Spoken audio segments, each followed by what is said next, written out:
This is Jeff Bezos's next argument, which is, it's kind of the shallowness of his first argument, which is like, hey, let's just not tax anyone, is exposed pretty quickly. That was, I don't think you'll find any economists that say like this is like really feasible, just don't tax anyone. You'll struggle to find that working anywhere. So if you want to cut taxes on workers, which is what Jeff Bezos is really pushing, maybe we should tax you more, you Jeff Bezos.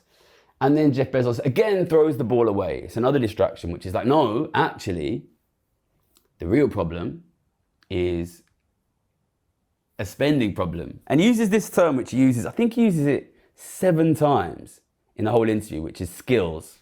He says it's a skills issue.